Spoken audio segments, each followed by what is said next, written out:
Bismillahirrahmanirrahim. A'udzubillahi minasyaitonirrajim. Bismillahirrahmanirrahim. Assalamualaikum warahmatullahi taala wabarakatuh. Alhamdulillahi rabbil alamin, wassalatu wassalamu ala al-habibil mustafa sayyidina wa maulana Muhammadinil karim wa ala alihi wa itratihi wa ashabihi ajma'in. Ashhadu an la ilaha illallah wahdahu la syarikalah wa ashhadu anna habibana wa sayyidana wa maulana Muhammadan abdullahi wa rasuluh wa safiyuhu min khalqihi wa habibuh, addal amanah wa ballagha risalah wa nasaha al-ummah wa kashafa Allahu bihil ghummah. Allahumma salli wa sallim wa zid wa barik ala al-habibil mustafa sayyidina wa maulana Muhammadin wa ala ali sayyidina Muhammad. Allahumma amin. Amma ba'd. Alhamdulillah, kita sama-sama mengucapkan kesyukuran yang tidak terhingga kepada Allah Azza wa Jalla yang telah merezekikan kepada kita untuk terus berada di dalam ketaatan. Moga-moga ini sebagai satu berita gembira yang Allah mahukan kebaikan kepada kita. Moga-moga ia berterusan sampailah kita menghadap Allah Subhanahu Wa Taala satu hari nanti. Hari ini insya-Allah kita akan masuk hadis yang ke-6 daripada kitab Hadis 40, amalan yang mudah namun pahalanya melimpah ruah. Hadis yang ke-6 iaitu menceritakan tentang kelebihan berwuduk sebelum ke masjid. Maknanya ada satu kelebihan sebelum kita pergi ke surau, sebelum kita pergi ke masjid, iaitu kita berwuduk siap-siap daripada rumah. Sebab tu kalau kita lihat dalam masjid zaman Nabi SAW, setakat yang kita tahu, masjid Nabi itu tidak disediakan tempat wuduk. Yang para sahabat, kebetulannya memang rumah sahabat semua keliling masjid. Jadi tandas pun tak ada. Memang tandas pula zaman Nabi dulu, siapa nak buang air mereka akan buang jauh daripada kawasan penempatan.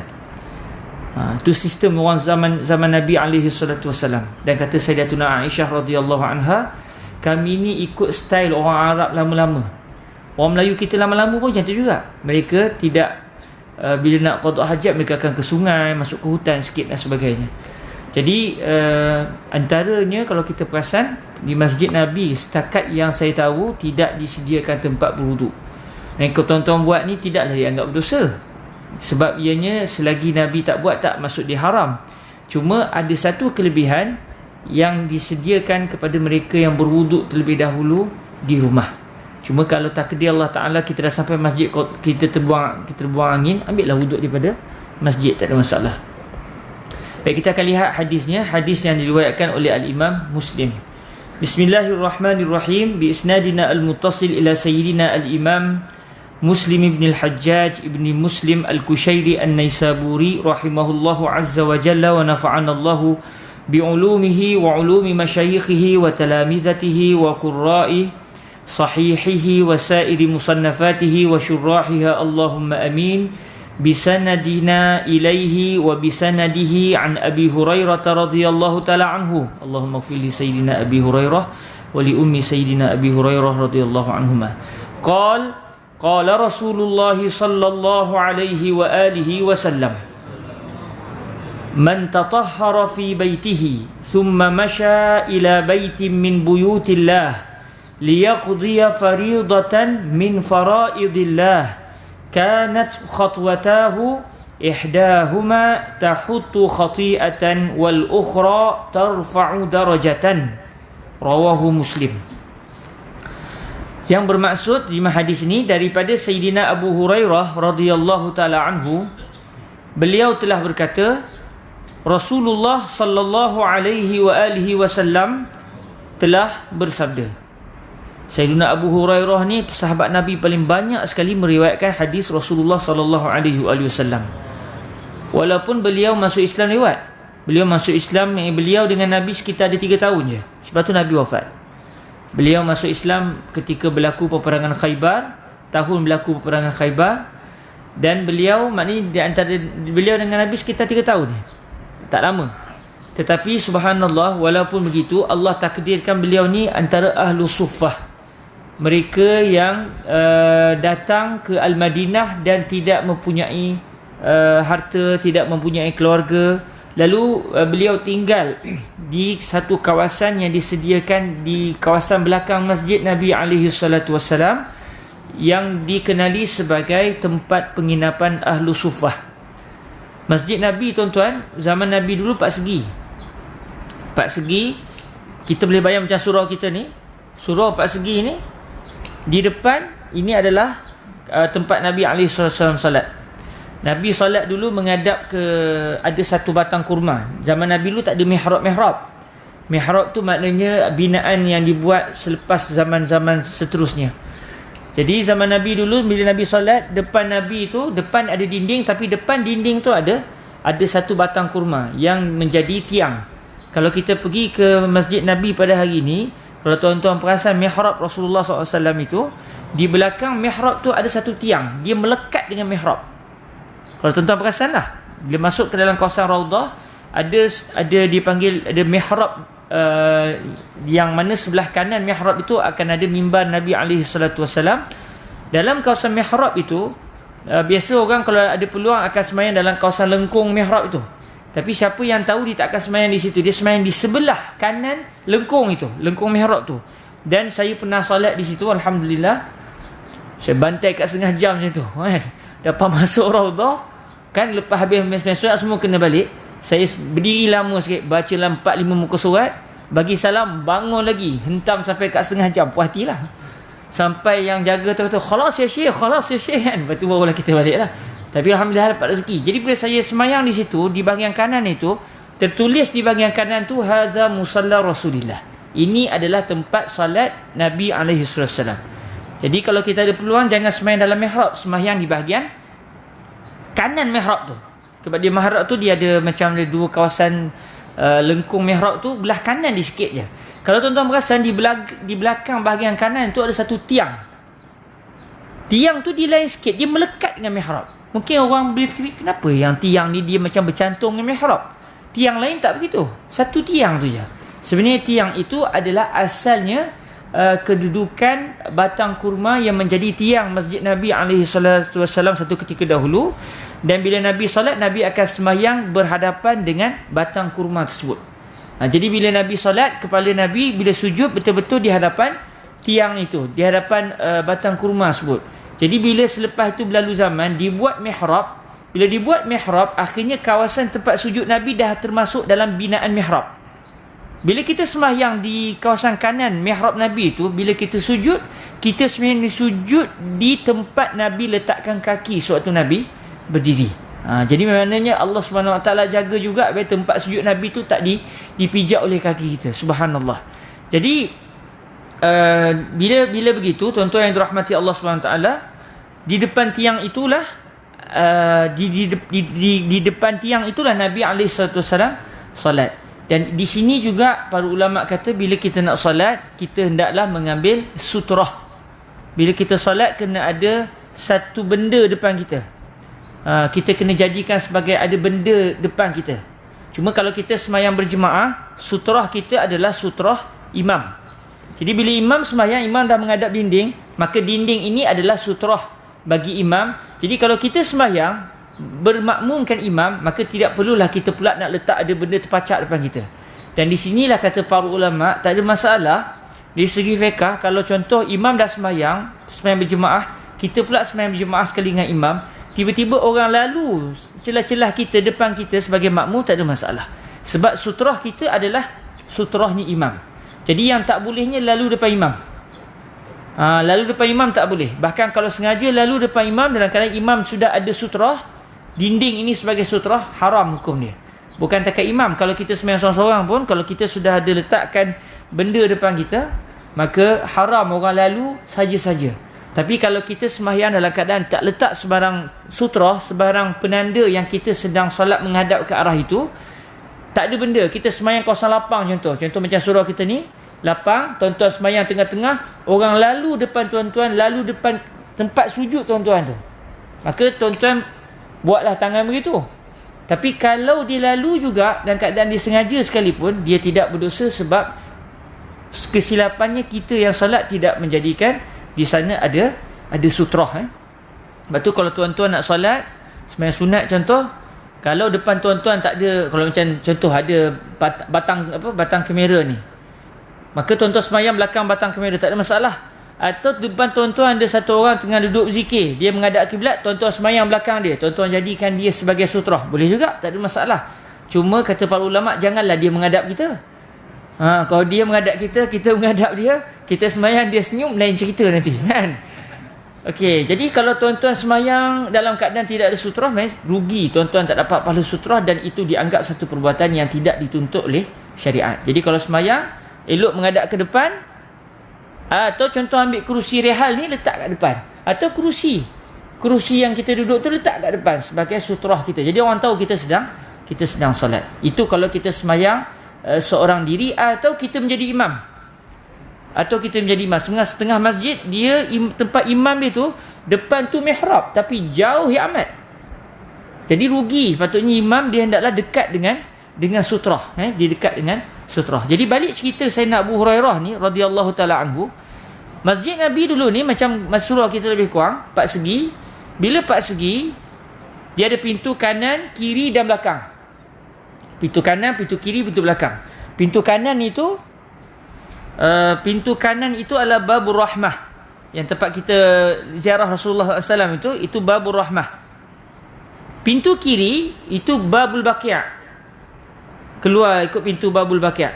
Dan pintu belakang itu pada zaman Nabi itu adalah pintu untuk golongan wanita. Dia panggil Babun Nisa, pintu untuk golongan wanita. Jadi kalau kita perasan di Masjid Nabi SAW, di bahagian belakang Masjid Nabi itu, contoh macam surau kita ni, di bahagian belakang tu akan ada dibuat tempat macam dibuat macam atap sikit untuk mereka berteduh daripada panas terik. Di situlah tempat Sayyidina Abu Hurairah dan juga Ahlu Suffah yang lain. Ahlu Suffah ni mereka tak ada pekerjaan, mereka tak ada harta. Jadi mereka tinggal dalam masjid, mereka menjadi talibul ilmi, menjadi orang yang sentiasa bersama dengan Nabi SAW. Makan minum mereka ditanggung oleh Sayyiduna Rasulullah SAW. Jadi Sayyiduna Abu Hurairah pernah cerita dalam Asy-Syama'il Al-Muhammadiyah, Al-Imam Tirmizi pernah mendatangkan kisah ini dalam tajuk menceritakan tentang kisah Nabi SAW yang kelaparan. Lalu dibawa cerita tentang Sayyidina Abu Hurairah radhiyallahu taala anhu. Kata Sayyidina Abu Hurairah, antara mihrab dengan mimbar Nabi, antara kawasan tu saya pernah pengsan satu ketika dahulu. Saya berada di situ, tiba saya pengsan. Orang datang pijak tengkuk saya. Sebab zaman tu siapa yang kena sawan, cara perubatan dia pijak tengkuk. Tapi itu sistem perubatan zaman tu. Adalah tekniknya. Jangan tuan-tuan tengok ada orang sawannya pijak tengkuk. Elok kawan tu sawan, kolu terus. Dari pijak tengkuk lain cerita, patah tengkuk kawan tu. Jadi akhirnya dia orang pijak tengkuk Sayyidina Abu Hurairah. Kata Sayyidina Abu Hurairah, mereka ingat aku gila, maksud kena sawan. Tetapi sebenarnya aku bukan kena sawan, aku terlalu lapar sampai pingsan. Maknanya dalam yang menariknya, Al-Imam Tirmizi mendatangkan kisah tu di bawah kisah kesusahan hidup Nabi SAW. Jadi kata para ulama, kenapa tajuk tentang Nabi tapi kisah Sayyidina Abu Hurairah? Akhirnya bila dikaji, rupanya Al-Imam Tirmizi ingin menyatakan kalau Ahlu Suffah kelaparan, tahulah bahawa Nabi juga ketika itu sedang kelaparan. Sebab apa yang dimakan oleh Nabi akan turut dimakan oleh Ahlu Suffah. Antaranya adalah Sayyidina Abu Hurairah radhiyallahu taala anhu. Beliau tinggal sekitar 3 tahun dengan Nabi SAW, menyebabkan banyak hadis yang beliau dengar yang para sahabat Nabi yang lain tak dengar. Sayyidina Abu Hurairah dengar banyak hadis berbanding dengan Sayyidina Umar, Sayyidina Abu Bakar. Walaupun dari segi kedudukan para sahabat yang paling mulia itu adalah Sayyidina Abu Bakar, seterusnya Sayyidina Umar, seterusnya Sayyidina Osman, seterusnya Sayyidina Ali. Namun yang paling banyak dengar hadis Nabi adalah Sayyidina Abu Hurairah. Sebab para sahabat Nabi yang lain ni, mereka ada bisnes mereka. Ada hari mereka bersama dengan Nabi, ada hari mereka menjalankan aktiviti perniagaan. Orang-orang Ansar, mereka ada tanah, mereka akan ke kebun. Adapun Sayyidina Abu Hurairah, beliau kata, aku tak ada harta. Jadi aku berdiam di dalam masjid, apa saja yang Nabi makan, aku akan makan. Jadi beliau sentiasa bersama dengan Nabi. Takdirnya, pada pandangan mata kita pada peringkat awal, rugilah, tak ada harta. Tapi rupa-rupanya kadang-kadang kemiskinan itu menjadi penyebab untuk kita semakin dekat dengan Allah Azza wa Jalla dan beroleh manfaat daripada kemiskinan itu. Akhirnya beliau menjadi orang yang paling banyak meriwayatkan hadis Rasulullah sallallahu alaihi wasallam. Jadi kalau pergi ke Masjid Nabi tu, di bahagian belakang Masjid Nabi tu, maknanya kalau hari ini, kalau tuan-tuan perasan di Masjid Nabi tu, dia bila kita masuk dalam Masjid Nabi, kita akan ke depan sekali kawasan Masjid Asal. Kawasan Masjid Asal itu di bahagian setentang dengan kawasan mihrab tu, di bahagian belakang itulah kawasan kedudukan Ahlus Suffah. Mereka berdiam di belakang masjid. Masjid pula dia hanya ada dua atap je. Atap belah depan, atap belah belakang. Tengah-tengah kosong. Tapi tak apalah, sebab hujan bukan selalu turun. Kalau kita nak buat model Masjid Nabi di Malaysia, kena ada jugalah something kan. Kalau tidak, memang banjir lah tuan-tuan kan. Nak pula 2-3 hari lepas, memang tak buat sembahyang tarawih lah kita kan. Sembahyang bersampan nampaknya. Baik, kita balik kepada hadis ini. Daripada Sayyiduna Abu Hurairah radhiyallahu ta'ala anhu, beliau telah berkata, Rasulullah sallallahu alaihi wasallam telah bersabda, sesiapa sahaja yang telah bersuci di rumahnya, maksudnya dia telah mensucikan diri dia daripada sebarang najis. Kalau dia bernajis, dia bersihkan diri dia daripada najis. Kalau dia berhadas besar, dia mandi wajib dahulu. Kalau dia berhadas kecil, dia berwuduk terlebih dahulu. Sesiapa saja yang telah bersuci di rumahnya, kemudian dia telah berjalan ke satu rumah daripada rumah-rumah Allah, iaitu masjid, masjid.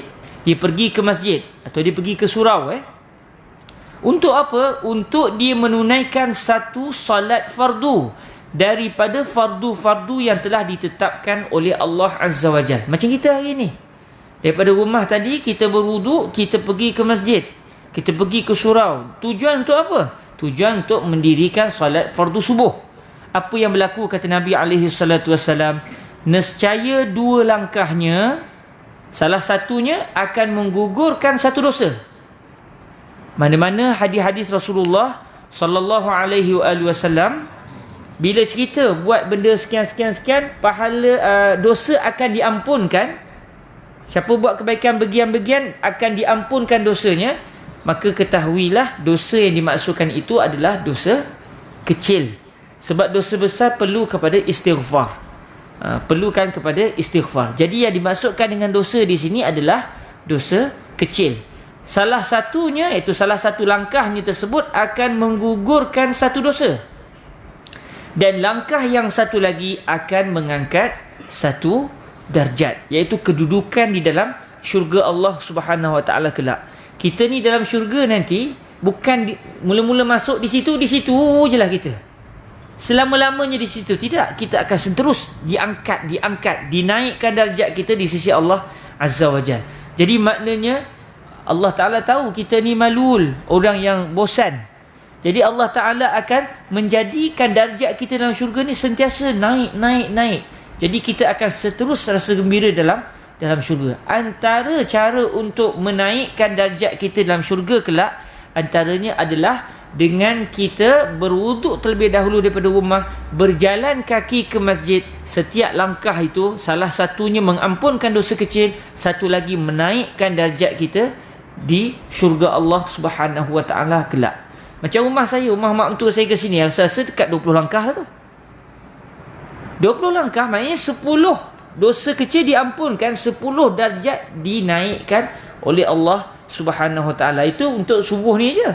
Zuhur nanti, asar nanti, tuan-tuan boleh bayangkan berapa banyak Allah Azza wa Jalla mengampunkan dosa-dosa kecil kita, sehingga kita pun tak terperasan bila masa dosa kecil kita diampunkan oleh Allah Azza wa Jalla. Dalam masa yang sama setiap hari kita punya darjat diangkat oleh Allah Azza wa Jalla. Sebab tu dalam buku ini temanya Inna rahmati sabaqat ghadabi. Sesungguhnya rahmatku adalah mendahului kemurkaanku. Maksudnya kalau Allah murka sangat tu, maknanya teruk sangatlah orang yang dimurkai oleh Allah. Kerana sepatutnya dia sebelum dapat murka Allah, dia sebenarnya telah dilalui oleh kekasih sayang Allah Azza wa Jalla dengan begitu banyak.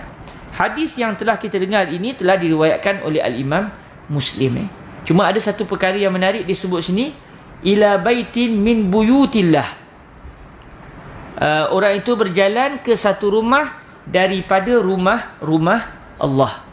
Jadi kalau kita perasan dalam syariat kita, contoh macam masjid dianggap sebagai Baitullah, rumah Allah. Rumah Allah bukan maksudnya Allah ada di situ. Tetapi kenapa dimasukkan dengan rumah Allah? Kata dalam bahasa Arab dipanggil sebagai nisbah tasyrifiyah. Nisbah kemuliaan. Dimuliakan rumah itu lalu disebut rumah Allah. Sama juga macam unta Nabi Allah Salih alaihissalam. Naqatullah. Unta Allah. Bukan Allah tu memerlukan unta, tidak. Sebaliknya unta ini adalah unta yang dimuliakan oleh Allah Azza wa Jal.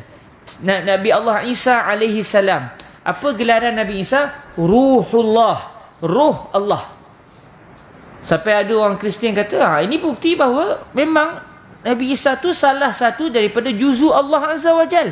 Jadi layaklah Nabi Isa menjadi anak Allah. Sebab ruh Allah tu sebahagiannya dalam badan Nabi Isa.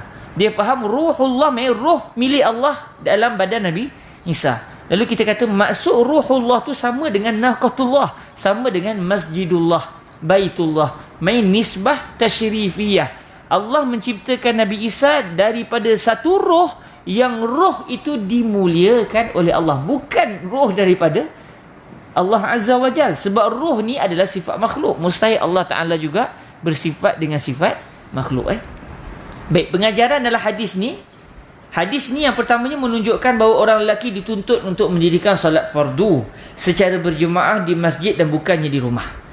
Sebab kalau kita lihat akan datang, kita akan jumpa pelbagai manfaat yang Nabi telah menyatakan merujuk kepada orang yang mendirikan solat berjemaah. Alhamdulillah, surau ni saya tengok antara surau yang banyak orang datang solat berjemaah. Moga-moga Allah memberikan kita akan istiqamah, memberikan kita satu taufik, satu kekuatan untuk terus dapat mendirikan salat fardu secara berjemaah di masjid dan bukannya di rumah. Yang kedua, kita disunatkan untuk berwuduk di rumah terlebih dahulu sebelum kita menuju ke masjid, macam yang telah disebut dalam hadis. Yang ketiga, langkahan kaki ke masjid adalah sangat besar ganjaran pahalanya, sehingga setiap 2 langkah akan menghapuskan satu dosa kecil dan akan mengangkat satu darjat di sisi Allah Subhanahu wa Ta'ala. Bila saya baca hadis ni, banyak orang tanya soalan. Kami daripada rumah tak jalan kaki, Ustaz? Saya rasa tuan-tuan nak tanya soalan tu. Datang naik motor kan, datang naik kereta. Jadi macam mana? Kalau kita rujuk kepada kisah yang berlaku pada zaman Nabi SAW, ni kalau kita cuba nak kaitkan dengan zaman Nabi, para sahabat, rumah mereka di sekeliling masjid Nabi SAW. Sampai kalau kita lihat hari ini, rumah-rumah para sahabat itu kebanyakannya hari ini semuanya berada di dalam masjid Nabi SAW hari ini. Dalam zaman Nabi dulu, masjid Nabi yang bahagian depan sekali. Tapi keliling tu apa? Keliling tu rumah orang. Rumah Sayyidina Abu Hurairah, rumah Sayyidina Abu Hurairah dalam masjid lah. Lepas tu Sayyidina Abu Hurairah pun ada rumah selepas tu. Ada rumah Bila juga ada satu rumah dekat dengan jalan nak ke Masjid Al-Ghamamah. Rumah Sayyidina Osman, tempat Sayyidina Osman dibunuh syahid itu. Rumah Sayyidina Abu Ayyub Al-Ansari, rumah Sayyidina Abu Bakr As-Siddiq radhiyallahu anhu. Jadi kalau kita lihat rumah para sahabat itu semuanya dikeliling masjid. Kita boleh bayang satu masjid, keliling tu semua rumah. Jadi memang para sahabat, kalau daripada rumah nak ke masjid naik unta, tak pasal Ni apa pasal? Ni jalan kaki lah, dekat sangat.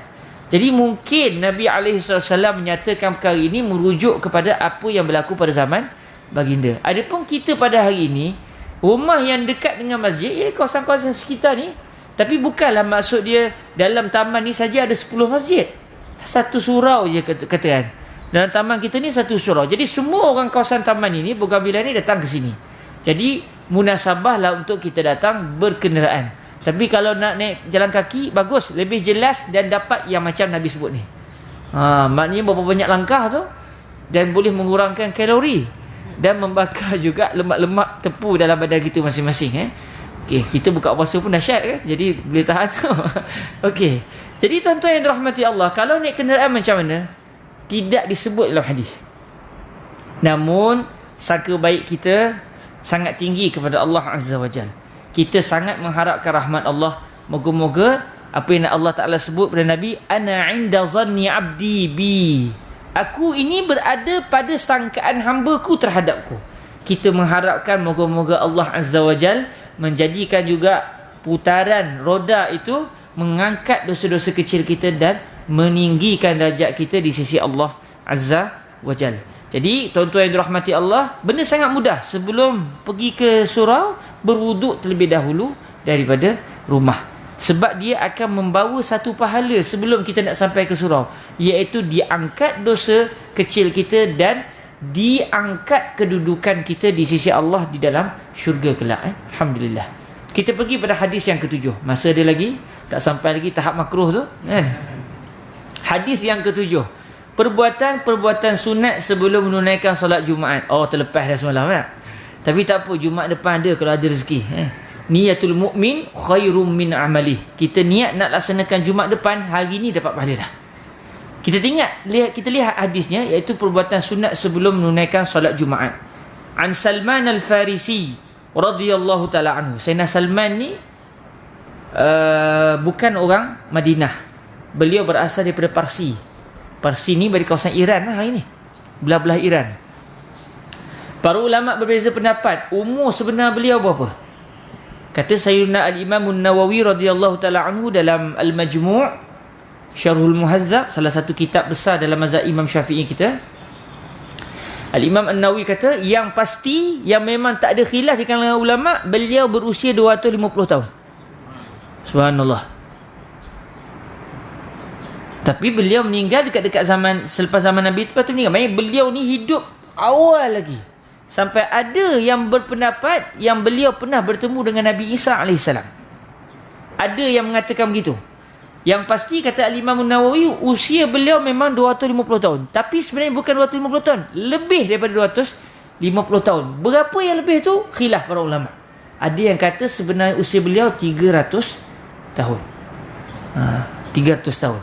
Tapi Imam Nawawi kata khilaf lah. Yang pastinya memang beliau sampai kepada usia 250 tahun, bahkan lebih. Cuma yang lebih itu berapa? Khilaf. Sayyidina Salman lah orang yang memberikan pandangan untuk digali parit. Akhirnya berlakulah perang Khandaq. Perang yang mana sampai musyrikin Mekah terkejut. Ni benda ni kan nak melintas tak boleh. Dia nak turun ke bawah, jauh ke bawah. Lepas tu nak ragas ni atas, satu raja pula. Kalau nak lompat dengan kuda, memang tak lepas. Bila lompat dengan kuda-kuda tertomoh ke dalam. Digalinya dalam dan panjang. Ini idea siapa? Sayyidina Salman Al-Farisi. Subhanallah.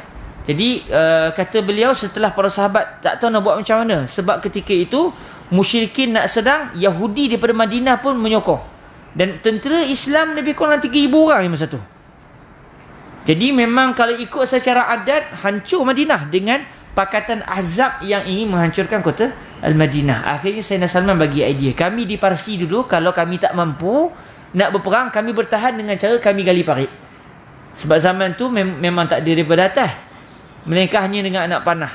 Ada juga sahabat Nabi yang syahid dalam perang Ahzab dengan sebab panahan panah. Jadi para sahabat akan tunggu di sebalik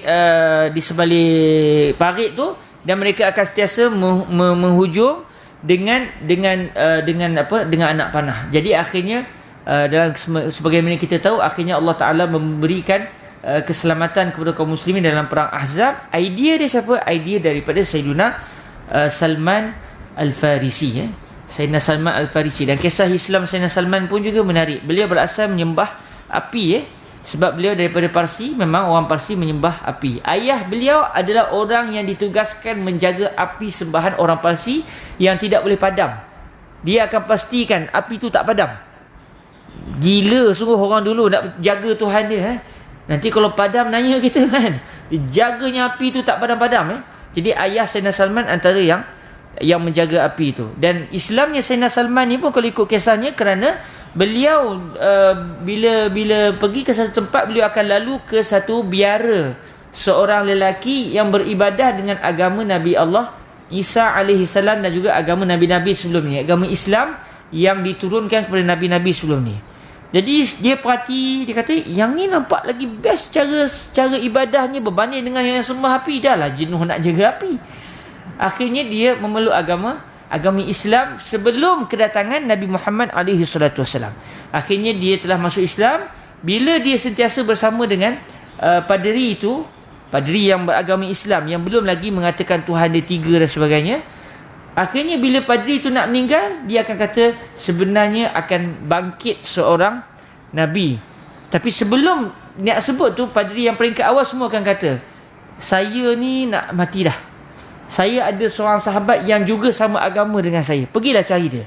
Akhirnya Sayyidina Salman berpindah daripada seorang ke seorang ke seorang. Bila seorang tu nak meninggal, dia akan kata, saya ada kawan yang juga beragama dengan agama saya, awak pergilah kepada dia.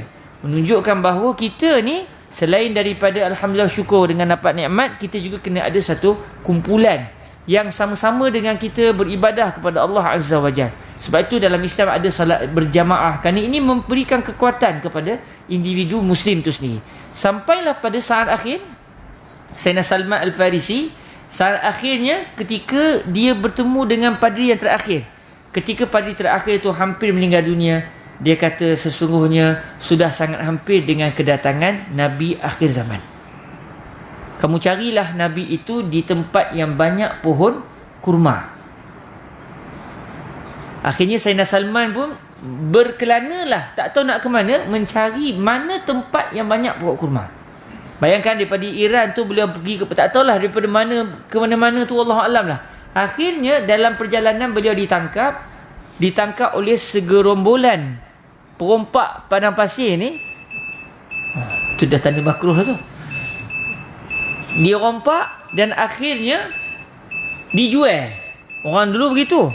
Antara barang yang elok berniaga selain pada kita, kalau kita Shopee apa semua. Kalau dulu Shopee dia antaranya hamba jual orang sistem tu. Orang ni jadi hamba apabila kena tangkap, atau kalau kalah perang, atau dia tak mampu nak bayar hutang. Akhirnya semua ini tidak dibenarkan oleh syariat, mereka satu saja, iaitu kalau menjadi tawanan perang. Itu pun kerana sistem zaman tu macam tu. Kalau perangnya yang kalah jadi tawanan. Jadi Nabi meraihkan realiti pada zaman tu, sebab kalau tawanan orang Islam, musuh yang ditawan oleh orang Islam tidak menjadi hamba, tapi tawanan orang Islam yang ditawan oleh musuh menjadi hamba, banyaklah hamba orang Islam tu. Lalu akhirnya semua cara-cara yang menjadikan seseorang itu hamba tidak dibenarkan oleh syariat, mereka satu saja, iaitu kalau orang tu kalah perang, maka dia akan menjadi hamba kepada yang menang perang. Itu pun syariat minta kita supaya membebaskan hamba, dan alhamdulillah hamba dah tak ada, dan itulah kehendak asal syariat kita, iaitu tidak mahu manusia itu menjadi hamba kepada manusia. Secara statusnya, walaupun secara hakikatnya hamba kita adalah hamba kepada Allah Ta'ala sahaja. Akhirnya ditangkap Sayyidina Salman. Bila ditangkap, akhirnya beliau telah dijual ke Yathrib. Subhanallah. Sebab tu tuan-tuan kan, kadang-kadang qada Allah Ta'ala ni pada mata manusia kadang-kadang tidak baik, tetapi rupa-rupanya Allah yang sangat lembut, Allah yang sangat bijaksana, menjadikan melalui qada yang pada mata kita itu tidak baik, rupanya itu nikmat yang kita inginkan. Sebab tu dalam tasawuf diajar, kalau kita diuji Allah, kita sebut alhamdulillah. Kalau kita diuji Allah, kita sebut juga alhamdulillah. Sebab semua yang Allah bagi kepada kita itu satu nikmat. Cuma ada nikmat yang kita rasa seronok, ada nikmat yang kita rasa pedih. Dan kalau kita ingat lagi orang Mesir, kalau ustaz yang belajar Mesir mungkin di Morocco juga sama, kalau borak dengan orang-orang sana, kita tanya macam mana kehidupan kamu, okey tak? Dia kata duit tak apa nak ada, susah, alhamdulillah. Kita kalau orang Melayu, pelik kan, kalau kita astaghfirullahalazim, duit tak apa nak ada, Allah, macam tu lah kan, tanda sedih tu. Dia orang tak, kalau kau tanya, saya duit tak nak cukup, belanja pun tak berapa nak banyak sangat, alhamdulillah. Rupanya bila kita tengok balik, ini adalah apa yang diterapkan oleh para ulama zaman berzaman kepada umat Islam. Apa saja ujian yang menimpa kamu, ucapkan alhamdulillah, sebab hakikatnya nikmat. Wama rabbuka bizallamin lil abid. Tuhanmu itu tidak akan sama sekali berlaku zalim kepada para hamba. Jadi akhirnya dijual di Yathrib. Masa tu belum panggil Madinah lagi lah, Yathrib. Beliau kata, banyak pokok kurma. banyak pokok kurma. Inikah tempatnya? Itu jadi tanda tanya kepada Sayyidina Salman Al-Farisi. Siapa yang beli beliau? Seorang Yahudi. Jadi hamba suruhan, hamba abdi.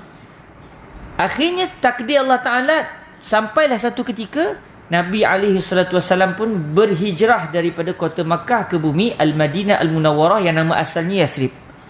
Jadi orang Yahudi memang mereka berdiam di Yathrib sebab daripada warisan tok nenek moyang mereka dah pesan akan didatangkan Nabi akhir zaman ke bumi ini.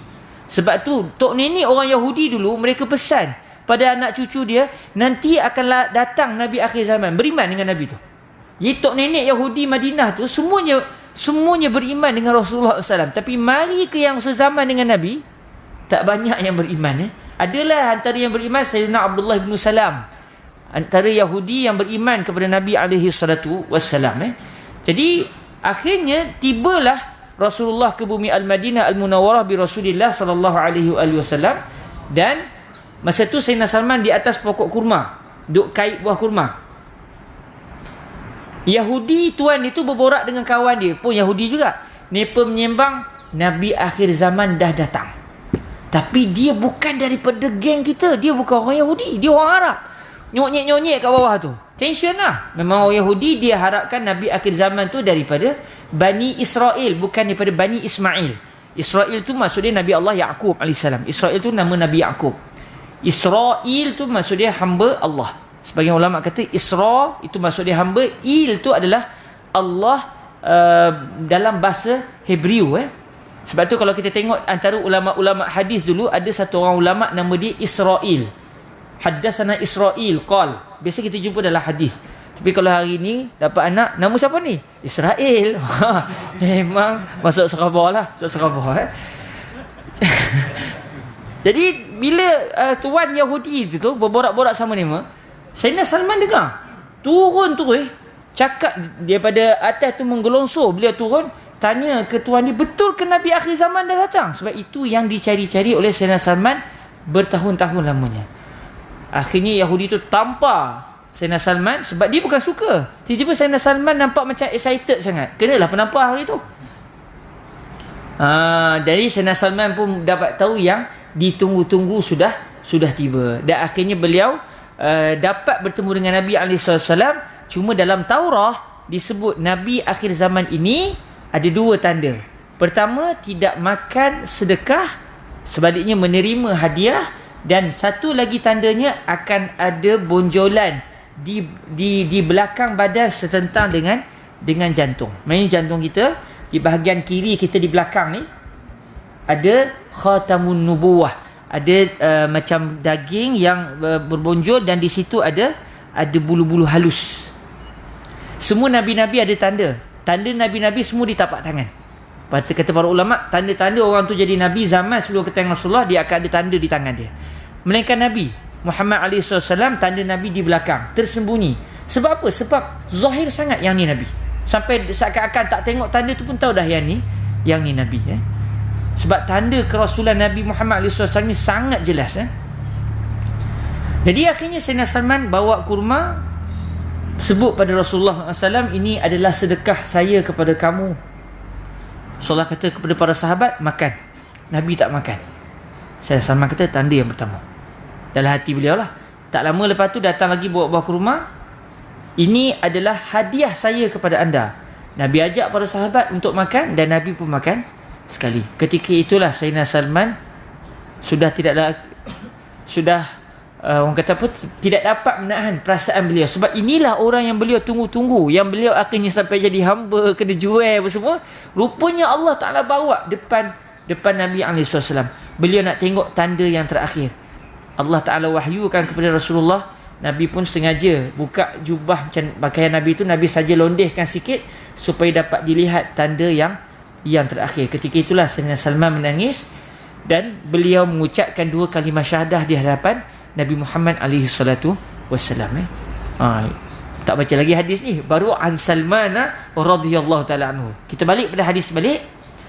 An Salman al-Farisi radhiyallahu taala anhu qala an-nabiy sallallahu alaihi wa alihi wasallam, لا يغتسل رجل يوم الجمعة ويتطهر ما استطاع من طهر ويدهن من دهنه أو يمس من طيب بيته ثم يخرج فلا يفرق بين اثنين ثم يصلي ما كتب له ثم ينصت إذا تكلم الإمام إلا غفر له ما بينه وبين الجمعة الأخرى رواه البخاري. Daripada Sayyidina Salman Al-Farisi radhiyallahu taala anhu, beliau telah berkata, Nabi SAW telah bersabda. Tuan-tuan jangan lupa selawat ya. Ni peluang Allah Ta'ala dah datangkan nama Nabi untuk kita mendapat pahala berselawat ke hadrat Sayyidina Rasulullah SAW. Tidak akan mandi seorang lelaki pun, sebab biasanya pergi sembahyang Jumaat ni orang lelaki. Tapi kalau orang perempuan nak pergi sembahyang Jumaat, boleh. Dia laksanakan macam yang disebut oleh hadis ni. Cuma Allah tidak wajibkan orang perempuan untuk solat Jumaat. Sebab orang perempuan ni dia special. Dia banyak ibadah dia sebab tak buat. Berapa dapat pahala? Sebab tak puasa. Berapa dapat pahala? Sebab tak solat. Dia banyak ibadah begitu. Berapa dapat pahala? Tak pergi sembahyang Jumaat. Kita pula, berapa dapat pahala? Sebab tak sembahyang. Mana nak dapat pahala kalau tak sembahyang? Kena sembahyang. Jadi orang perempuan ni banyak ibadahnya sebab tidak dibenarkan buat. Akhirnya dia tinggalkan kerana Allah dapat pahala. Sebab tu orang perempuan jangan, kalau contoh dia datang pada bulan Ramadan, dia jangan sedih. Sebab sepanjang dia tak berpuasa tu dia dapat pahala. Dia dapat pahala. Dan dia pun boleh beribadah dengan pelbagai ibadah yang lain. Dia boleh bersolat kepada Nabi, dia boleh berzikir, walaupun dia tak boleh baca Quran, tapi dia boleh buat ibadah yang pelbagai. Sedia makan sahur, itu juga ibadah. Sediakan makanan untuk berbuka puasa, semua tu ibadah. Jadi dalam hadis ini disebut tidak akan mandi seorang lelaki pun pada siang Jumaat. Maknanya mandi sebelum menunaikan solat fardu Jumaat. Cuma mandi ni tak wajib. Tapi kena mandilah sebab nak dapat pahala. Tapi kalau tak mandi tidak berdosa. Dia membersihkan apa saja yang dia mampu daripada sebarang bentuk kesucian. Maknanya masa dia mandi tu dia buangkan juga apa-apa yang perlu dibuang. Dia cukur apa yang patut dicukur. Meminyakkan rambut dan janggutnya. Dia pergi masjid bukanlah serabai. Elok rambutnya tu susun pakai minyak dan sebagainya. Kalau janggut tu jangan herot, bagi elok janggutnya. Tapi kalau macam saya ni selalunya herot ke kiri, usaha banyak kali kan tak mau jadi lagi. Kena pakai gel rasanya baru dia tegak kan. Minta bukan ahlu shimal, minta bukan daripada mereka yang dapat kitab daripada kiri, walaupun janggut tu herot ke kiri sikit kadang-kadang. Meminyakkan rambut dan janggutnya dengan menggunakan minyak miliknya. Zaman Nabi dulu pakai minyak zaitun lah. Kalau kita boleh guna minyak zaitun pun bagus. Atau menyapu jasad dan pakaiannya dengan menggunakan minyak wangi yang ada di dalam rumahnya. Subhanallah. Nak katanya Islam ni agama yang mudah. Jangan buat payah. Apa yang ada? Sebab tu dalam satu kaedah disebut al-judu bil mawjud. Hatta kalau orang datang ke rumah kita pun, kita jangan buat payah. Kita jangan, alamak nak jamu apa. Apa yang ada dalam rumah? Al-judu bil mawjud. Apa saja yang ada dalam rumah, itulah kita bagi. Itu tanda bahawa kita bersifat pemurah.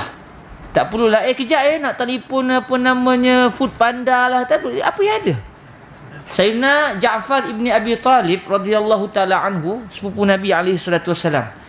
Beliau ni dipanggil sebagai Abul Masakin, bapa orang-orang miskin. Sebab beliau ni suka ajak orang datang ke rumah buat majlis makan. Satu hari bila ajak, cek rumah tak ada apa. Dah ajak dah ni, tak ada. Kata Sayyidina Abu Hurairah, tak ada apa. Akhirnya yang ada satu tembikar, dulunya ada diletakkan madu di situ. Tapi madu dah habis, tuang tak mau dah. Akhirnya Sayyidina Ja'far pecahkan tembikar tu, pakai sila. Pakai celet sama sikit. Tu kalau kita tu memang orang ajar yang tu rumah. Awak ingat nak menjamu lebih kurang memang lebih kurang sungguh jamu ya kan. Nak katanya al-judu bil mawjud. Bila saya dengar kali pertama daripada guru saya Fadilatul Syekh Yusri bin Rushdi, sebab dia jadi bidalan orang Mesir. Al-jud bil mawjud, al-gud bil mawjud, dia kata. Bila kita cek balik, rupanya dia kalam seorang wali Allah besar di Mesir satu ketika dahulu, namanya Zunnun al-Misri. Beliau kata al-judu bil mawjud ghayatul jud wal bukhlu bil mawjud su'u zannin bil ma'bud.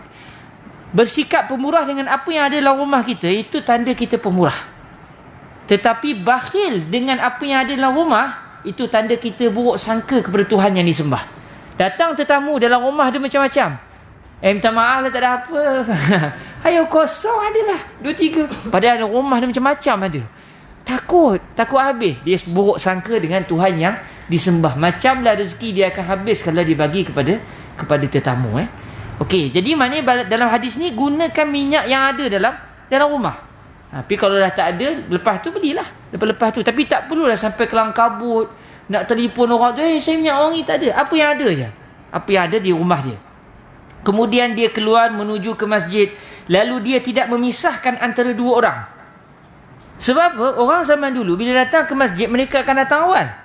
Bila datang awal, mereka akan duduk terus dalam saf. Kalau ada orang datang lewat, dia nak ke depan, apa yang dia akan buat? Ke tepi sikit. Akhirnya dia memisahkan dua orang sebab dia nak ke depan. Sebab para sahabat nak ke depan. Tapi menarik kita hari ni, kalau kita datang lewat pun boleh duduk depan sekali. Itu lebih yang tu satu keistimewaan yang tak berlaku zaman Nabi. Maknanya memang kita tak akan memisahkan lah, sebab memang dah terpisah awal dah. Tuan-tuan itu kena ubah tu. Datang awal terus duduk di sah depan. Kita kena ada fastabiqul khairat. Kena bab ibadah ni peduli orang lain. Tapi bab dunia utamakan orang lain. Jadi pastikan kalau orang nak ke depan tu, alamak dah penuh kat depan. Tapi selalu saya perasan, bukan sini sajalah, mungkin bukan sini, tempat lain tersilap sebut dia, tempat lain. Kalau datang ke depan tu selalunya memang, kalau datang lewat pun memang boleh ke depan. Okey. Jadi dia tidak memisahkan antara dua orang. Dia datang ke surau ataupun ke masjid untuk solat Jumaat secara awal. Kemudian dia melakukan solat sunat yang telah dituliskan untuknya. Dia buatlah apa sembahyang sunat pun. Kalau masuk masjid, sembahyang tahiyatul masjid. Kalau macam surau kita ni, dia tak boleh nak sembahyang tahiyatul masjid, dia sembahyanglah. Dia tak sembahyang duha lagi, dia sembahyang duha. Dia sembahyang apa saja sembahyang. Sebab hari Jumaat tak ada waktu haram ketika matahari tegak atas kepala. Hari itu tak haram. Hari Jumaat tidak ada waktu haram, melainkan hanya lepas subuh dengan lepas asar saja yang tidak boleh solat. Kemudian dia mendengar secara bersungguh-sungguh apabila imam telah berbicara suatu berkhutbah. Dia dengar sungguh-sungguh. Dia tak lena lah maksud dia. Dia dengar khutbah sungguh-sungguh. Apa yang dia akan dapat? Start pada mandi, bersihkan badan. Pasal tak kita buat semua benda tu? Bersihkan badan, kemudian pakai minyak wangi, kemudian kita pergi ke masjid, menunaikan solat dengan awal. Kemudian kita tunggu imam berkhutbah, kita dengar elok. Kata Nabi, melainkan telah diampunkan baginya apa sahaja dosa kecil yang berlaku, di antaranya dengan Jumaat yang seterusnya. 7 hari dosa kecil semua Tuhan akan ampun oleh Allah Azza wa Jalla. 7 hari punya dosa. Tapi macam saya sebut selalu, hadis ini bukan maksud dia menggalakkan kita buat dosa kecil. Dia menggalakkan kita untuk rasa, ya Allah, betapa sayangnya Allah kepada saya dan betapa jahatnya pula saya kepada Allah Azza wa Jalla. Hadis ini telah diriwayatkan oleh Al-Imam Al-Bukhari. Kalau kita lihat pengajaran hadis ini, macam yang saya sebut, kita baca sekali lalu. Salat Jumaat adalah merupakan salah satu syiar penyatuan kaum muslimin dalam mentaati Allah Rabbul Alamin. Maknanya sebab tu dalam solat Jumaat ni kita akan rasa kita ni kebersamaan kita sama kaum muslimin. Dan umat Islam ni semuanya adalah satu keluarga. Ayah kita Nabi, ibu kita Ummahatul Mukminin, sahabat-sahabat kita, saudara adik-beradik kita adalah seluruh kaum muslimin. Jadi kalau ada orang buat salah dengan kita, tak apalah, gaduh adik-beradik je, kan? Tak apalah, kan? Satu keluarga. Nabi pun sentiasa memohon keampunan untuk anak-anak beranak Nabi. Kita lah adik beranak Nabi ni, keluarga Nabi. Takkanlah kita bergaduh sikit-sikit dengan ni orang ni, ambil harta kita sikit, buat zalim kita sikit. Takkanlah kita nak angkat tangan, ya Allah. Angkatlah juga tangan, ya Allah ampunkan dosa dia. Kan doa orang kena zalim makbul. Masa kena zalim tu angkat tangan, ya Allah ampunkan dosa dia, ya Allah angkat darjat dia, ya Allah berkati hidup dia. Kita pun seronok, dia pun seronok sebab dia seronok buat zalim dengan kita. Kita pun seronok sebab kita telah mendoakan yang baik-baik untuk dia. Yang kedua, hadis ini menyatakan tentang 7 perbuatan yang sekiranya dibuat pada hari Jumaat, Allah akan mengampunkan seluruh dosa kecil yang berlaku pada hari tersebut dan hari-hari yang berikutnya sehinggalah Jumaat yang keseterusnya. 7 perbuatan tersebut adalah mandi sunat Jumaat sebelum pergi ke masjid. Lagi baik masa nak pergi tu. Tapi boleh mandi bermula daripada sembahyang subuh. Masa subuh tu dah boleh dah boleh mandi dah. Maknanya kalau kita nak pergi solat subuh tu mandi siap-siap. Sebab antara ibadah yang ditinggalkan hari ini iaitu beriktikaf dan datang awal ke masjid. Datang awal yang paling tinggi kedudukan ni bila start bersubuh. Terus iktikaf sampai Jumaat. Memang terasa, ya Allah, aku betul-betul jadi hamba Allah sungguh ni, kan? Habis Jumaat balik, tak, kalau lagi elok street sampai masuk maghrib. Satu siang Jumaat itu kita dalam masjid.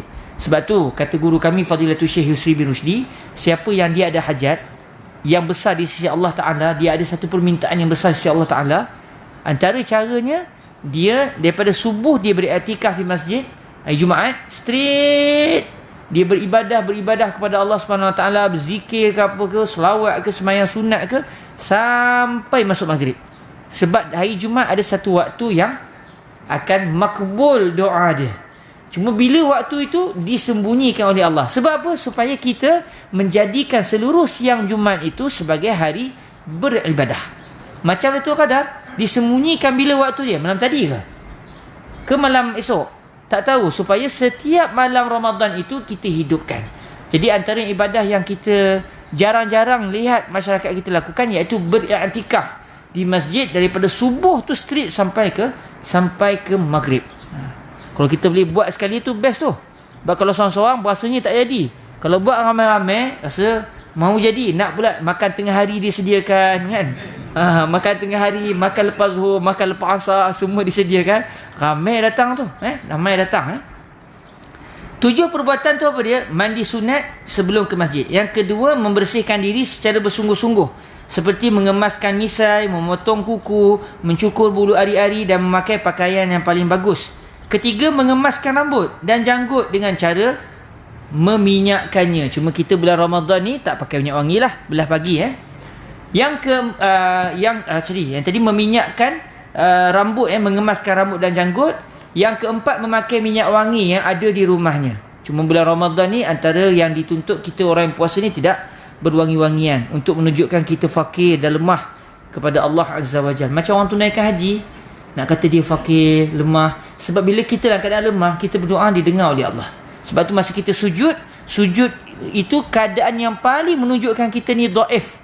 Sebab tu doa kita makbul. Orang kena zalim, kenapa doa dia makbul? Sebab dia ketika itu dalam kedudukan dhaif.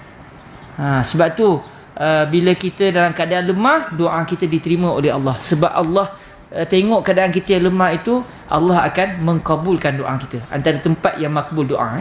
Yang seterusnya, datang awal ke masjid supaya dia tidak melangkahi para makmum yang sudah berada di masjid semata-mata kerana ingin berada di saf hadapan. Yang ni kita kena tukar sikit lah, supaya memang orang datang lewat tu rasa alamak. Jangan orang datang lewat tak kisah, memang boleh duduk depan. Ini kena ubah sikit. Seterusnya, mendirikan sebarang solat sunat sebelum khutbah bermula. Yang seterusnya, mendengar khutbah secara bersungguh-sungguh. 7 perbuatan ni kalau buat 7 hari, dosanya diampunkan oleh Allah Azza wa Jal. Yang ketiga, Islam adalah agama yang tidak membebankan manusia sama sekali. Hadis ini contohnya telah meminta seseorang yang mahu mendirikan solat Jumaat untuk memakai minyak wangi yang memang telah ada di dalam rumahnya sahaja, tanpa dia perlu bersusah payah mendapatkannya di tempat-tempat lain. Yassiru wala tu'assiru, basyiru wala tunaffiru. Rasulullah SAW pernah menyatakan kepada sahabat, yassiru wala tu'assiru, mudah-mudahkan. Bukan masuk mudah-mudahkan sampai hukum pun tak buat, tak. Laksanakan Islam kita akan rasa mudah. Melaksanakan syariat ni mudah, dia tak susah. Wala tu'assiru, jangan kamu memperpayah-payahkan. Benda tak wajib jangan diwajibkan, nanti kamu akan rasa letih pada diri kamu. Berikan kegembiraan kepada orang, bukan bagi menakut-nakutkan orang.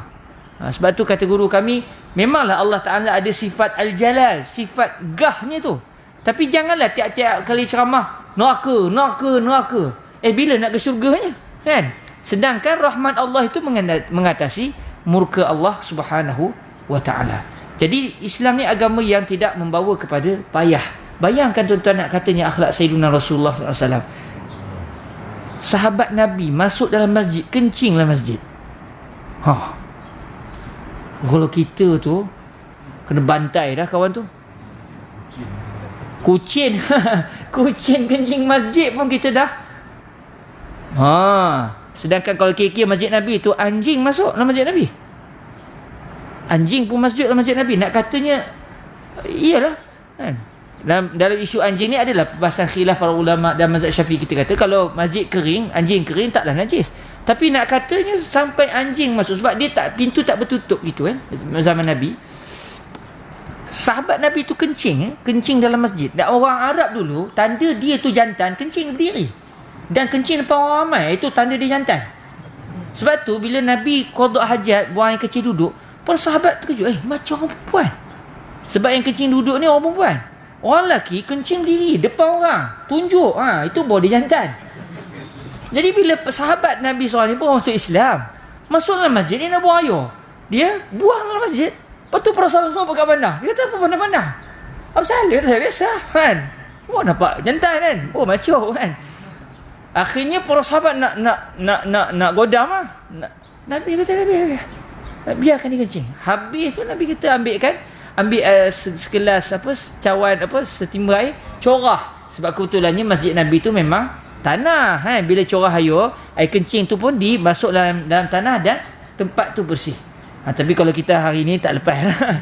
tak lepas jadi kena basuh kapel lah kalau kita kena basuh kapel, memang tension jugalah kan. Jadi nak katanya Nabi, lepas tu Nabi sebut pada dia, masjid ni tempat suci, tempat mulia, jangan kencing kat sini.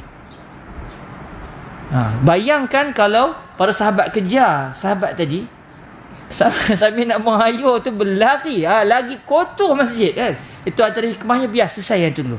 Memang tak betul tapi dah berlaku, biar dulu selesai supaya kemudaratan itu tidak makin melebar. Nak katanya bila kita baca kisah hidup Nabi, kita akan nampak sebenarnya agama Islam ni agama yang mudah. Dan sebab tu orang bukan Islam, bila mereka dapat Islam, mereka rasa sangat gembira sebab mereka menjumpai apa yang mereka sebenarnya kurang selama ni. Sebab kita ni perlukan Tuhan. Kalau kita hilang daripada Tuhan, kita akan kesepian. Kita perlu kepada Allah Azza wa Jalla. Syukur pada Allah yang telah merezekikan kepada kita untuk bertuhan, untuk bernabikan Sayyiduna Rasulullah sallallahu alaihi wasallam. Dan moga-moga Allah terus menjaga iman kita sampai kita kembali kepada Allah Azza wa Jalla. InsyaAllah esok kita akan menceritakan kelebihan melaungkan azan. Bolehlah siapa-siapa yang sebelum nak baca dulu hadis ni, boleh supaya subuh besok berebut untuk melaungkan azan. Tapi seorang je azan, jangan banyak orang. Okay, wallahu ta'ala a'lam wa a'lam. Kita sama-sama menangguhkan majlis kita dengan kita berselawat ke hadrat Sayyidina Rasulullah SAW. Cuma sebelum tu ada soalan ke? Saya lupa. Ada sebarang persoalan kalau nak ditanya? Sebab orang tanya soalan ni tak ada masalah kita. Saya tak takut orang tanya soalan. Sebab kalau tahu, jawab. Tak tahu, kamu tak tahu. Ustaz tanya soalan, takut kita. Jangan Ustaz. Pengurusi pula tu tanya. Saya tanya sutrah. Sutrah. Kalau sutrah hujung sejadah. Dia okey, Ustaz tanya sebenarnya Ustaz tahu jawapan, cuma nak kabur ke semua. Macam Sayyidina Jibril lah tanya ke Nabi, mal Islam mal iman, lain kali sadaqta. Jibril kali Ustaz dia khabar, betul jawapan tu. Kadang-kadang yang bertanya ni bukan sebab tak tahu, tapi yang bertanya supaya maklumat tu tahu kepada orang lain. Okey, sutrah ni macam yang Ustaz tahu kan, sutrah ni dia disyaratkan mesti tinggi. Maknanya kiranya saya terlupa berapa dia dalam disebutkan kitab fiqh, rasa 3/4 asta. 3/4 asta. Maknanya tinggi sikit lah. Okay, macam rehal kita tu lepas lah. Rehal kita tu lepas. Maknanya dia mesti satu benda yang meninggi, baru kita dianggap kita berdindingkan dia. Sebab tu kalau kita perasan dalam hadis Rasulullah SAW, bila Nabi bermusafir, Nabi akan ada tongkat. Dia panggil al-anazah. Al-anazah beza dengan al-anzah. Ada orang baca hadis ni tapi tidak berguru, orang Arab tapi tak berguru. Dia bacalah hadis, dia kata Rasulullah bila solat akan meletakkan di hadapan Nabi al-anazah. Dia baca al-anzah. Kalau al-anazah satu tongkat yang hujung dia tu tajam sebab nak cocok ke tanah. Memang tujuan dia untuk jadi sutrah. Kawan ni baca al-anzah. Anzah adalah kambing. Udah dia semayangnya ambil kambing bawa kat depan. Itu bahaya tu. Itu bahaya kalau kalau baca semata-mata. Sebab kadang-kadang cara baca tu ya boleh je baca, tapi makna yang betul mana satu. Jadi bila Nabi SAW solat, Nabi akan, kalau di bermusafir lah, sebab bila musafir padang pasir biasanya tak ada pokok-pokok. Bila nak solat, Nabi akan cacakkan tongkat yang ujung dia tajam supaya menjadi sutrah Nabi. Maksudnya sutrah tak mesti kena lebar, yang penting dia mesti tinggi. Jadi cuma dalam kitab fiqh dia sebut, kalau anda kata contoh tak ada, cari sutrah tak ada, lah kali apa dia, gariskan di hadapan. Gariskan di hadapan. Jadi kalau lah sekali lah, contohlah macam di surau tak jadilah, sebab memang kita boleh cari sutrah macam-macam. Katakan kita bermusafir, tapi musafir di Malaysia ni pun tak jumpa juga tu. Melainkan kalau contoh kita pergi ke negara Arab, bermusafir di padang pasir. Sebab kalau di Malaysia, kita pergi hutan, sutrah punyalah banyak. Banyak sutrahnya. Tapi kalau di padang pasir, nak jumpa pokok kadang-kadang tak ada. Masa tu kalau tak terupa, beg apa terupa tak ada. Yang ada dia seorang-seorang saja. Apa sutrahnya? Buatlah garis sikit. Dia pun semayang menghadap ke garis tersebut. Dan antara perkara yang dituntut, kita dengan sutrah tu dekat. Dia bawa kepada khusyuk sebenarnya. Bila kita semayang, biar kita menghadap terus ke sutrah. Kalau kita di hadapan kita banyak ruang, bila makin banyak mata kita, itu yang kadang-kadang bila orang semayang tak ada sutrah, dia mula semayang pandang tempat sujud. Lepas tu dia mula dongak pandang orang. Saya ingat ada satu orang tu semayang, daripada jauh saya tengok dia memandang. Saya pandang dia. Udah dia terpandang saya pun senyum dia pandang dia. Dan katanya sutrah ni tujuannya supaya dia fokus dalam solat. Jadi kalau macam hujung sejadah kita ni boleh dianggap garisan lah. Tapi bila last ni, sutrah ni boleh jadi sutrah juga, sejadah kita boleh jadi sutrah juga apabila kita memang di padang pasir lah. Maksudnya tak ada sutrah lain. Tapi kalau ada sutrah lain, maksudnya dia perlu, kalau sekurang-kurangnya sejadah ni kalau tak ada sangat, lipat bagi tinggi sikit. Macam tu. Yang penting dia tinggi sikit. Dia tinggi. Dan orang nampak lah kita tu ada benda kita menghadap. Dinding. Dinding lagi jelas lah. Lepas tu bila disebut dalam Sahih Bukhari, disebut ketika Sayyidina Bilal melaungkan azan maghrib, sewaktu azan tu para sahabat pakat cari tiang. Kita pun suka cari tiang kalau di masjid-masjid. Surau kita tak ada tiang. Tak boleh cari lah. Cuba ada tiang, memang ke tiang kita. Cuma para sahabat cari tiang bukan masa mengajar. Mereka cari tiang masa azan. Bila fikir-fikir, akhirnya guru kami terang, kerana para sahabat akan sembahyang sunat maghrib itu ketika azan berkumandang. Sebab habis saja azan, Sayyidina Bilal akan terus qomat. Sebab tu ada setengah tempat kalau kita perasan, lepas azan terus qomat sembahyang maghrib. Dia mengambil sunnah ni lah. Tapi tak ada masalah juga kalau kita tunggu sekejap pun tak ada masalah. Cuma yang berlaku pada zaman Nabi dahulu, suatu Sayyidina Bilal azan, para sahabat akan terus cari tiang, cari batang-batang kurma yang menjadi tiang di masjid Nabi. Sebab apa? Sebab nak sembahyang sunat maghrib. Kenapa? Nak menjadikan tiang-tiang itu sebagai sutrah para sahabat ni. Wallahu taala a'la wa ala. Saya tak cakap pun sedekah. Jazakumullah khairan. Okey, terima kasih semua. Silakan. Sutrah lagi Ustaz. Saya pernah dengar seorang Ustaz di Kedah, sebenarnya ahli majlis Papua. Dia kata kalau tak ada lain, di lain sah ni dia kira macam sutrah. Betul? Kalau tak ada langsung sutrah, kalau tak ada langsung sutrah macam garisan itu, line tu juga termasuk sutrah. Line saf ni dia sebab dianggap sebagai garisan juga. Cuma di Malaysia ni, tu yang saya khabar tu, macam mana tak ada sutrah? Macam mana tak ada sutrah? Dinding?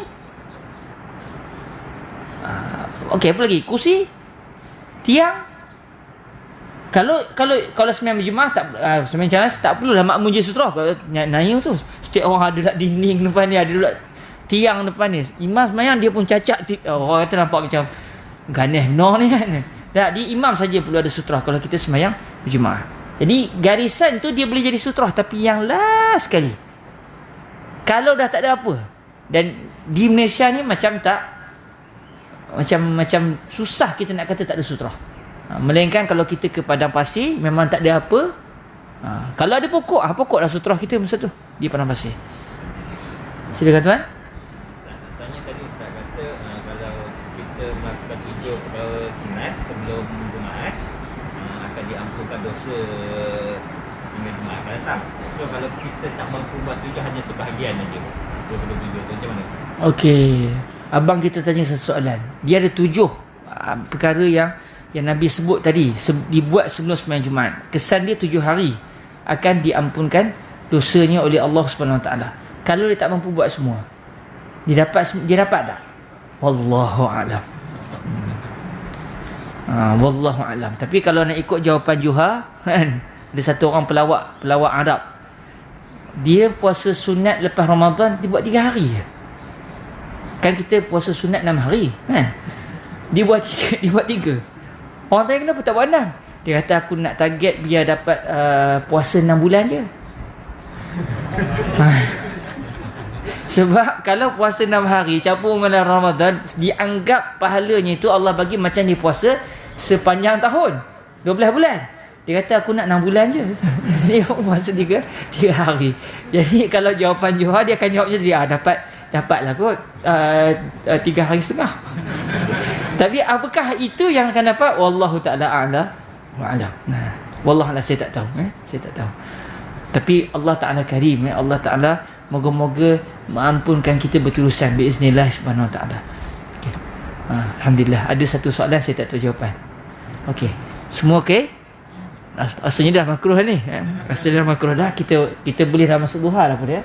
Dah masuk duha. Dan antara perkara yang kita akan jumpa dalam buku ni, cuma takut tak sempat, iaitu daripada subuh kita berzikir mengingati Allah, dan alhamdulillah kita dalam majlis zikir. Dan bila masuk duha, kita salat duha 2 rakaat. Apa kesan dia? Allah Ta'ala menjadikan sembahyang duha tu sendiri, Allah Ta'ala akan menjadikan kita telah menyelesaikan 360 hak sendi-sendi kita. Kita ada 360 sendi dalam badan kita. Setiap satu sendi tu setiap hari meminta kita bersyukur kepada Allah, sebab merezekikan kepada kita akan sendi tersebut. Jadi kita sembahyang duha tu saja pun pahala dia akan seperti kita telah bersyukur kepada Allah untuk 360 sendi. Jadi kalau tuan-tuan ada peluang, sama ada nak sembahyang di sini atau di rumah, jangan lepaskan. Kita dah selesai dah ni, tinggal sikit lagi, iaitu sembahyang duha 2 rakaat. Jazakumullahu khairah. Kita tangguhkan majlis kita dengan kita bersolat. Silakan, last sekali soalan.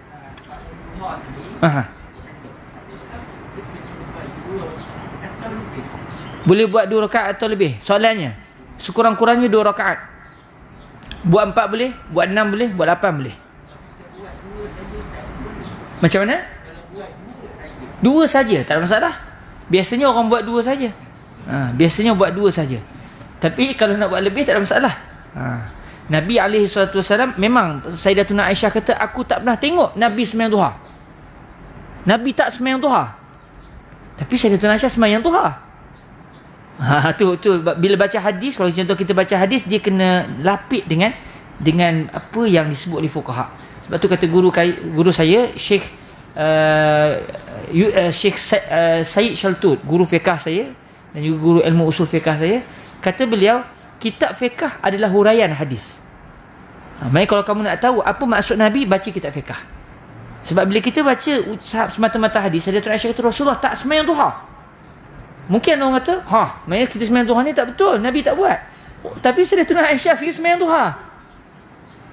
Bila tengok balik, Sayyidatuna Aisyah tak pernah tengok Nabi sembahyang duha, tapi sahabat Nabi yang lain tengok yang Nabi sembahyang duha. Lalu akhirnya berita itu sampai kepada Sayyidatuna Aisyah. Sayyidatuna Aisyah sembahyang lah, walaupun beliau tak pernah tengok Nabi sembahyang duha dalam rumah beliau, tapi orang lain pernah tengok. Jadi akhirnya adalah, dan ada hadis yang meminta supaya kita sembahyang solat sunat duha. Cuma zaman sahabat, bukan semua sahabat dengar semua hadis Rasulullah sallallahu alaihi wasallam. Alhamdulillah. 2 rakaat. Saya pun selalu buat 2 rakaat. Tapi kalau kita nak buat lebih, ya silakan. Paling banyak 8 rakaat. Seingat saya ni sebut kitab fiqh, paling banyak kita buat 8 rakaat. Wallahu taala a'la wa a'lam. Kita tangguhkan dengan kita berselawat ke hadrat Sayyiduna Rasulullah sallallahu alaihi wasallam. Allahumma salli afdala salatin ala as'adi makhluqatika Sayyidina Muhammadin wa ala alihi wa sahbihi wa sallim adada ma'lumatika wa midada kalimatika kullama zakaraka dzakiruna wa ghafala an zikrihil ghafilun.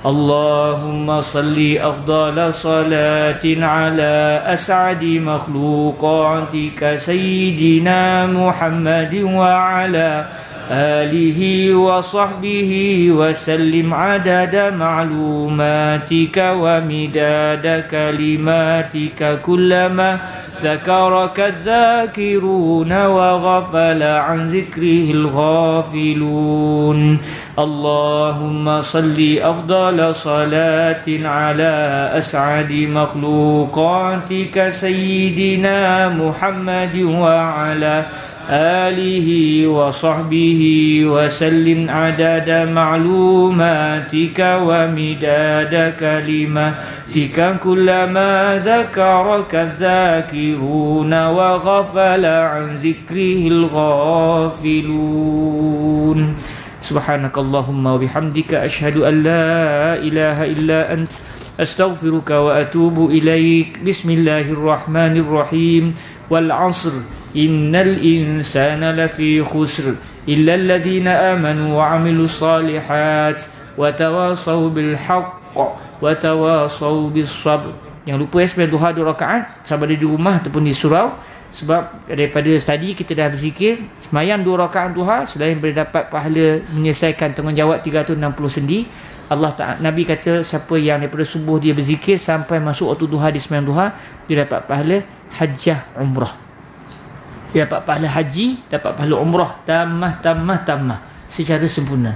Pahala haji dan umrah secara sempurna. Lepas habis sembahyang duha boleh status naik up di status selesai. Alhamdulillah selesai menunaikan haji dan umrah. Wallahu taala a'lam. Assalamualaikum warahmatullahi wabarakatuh.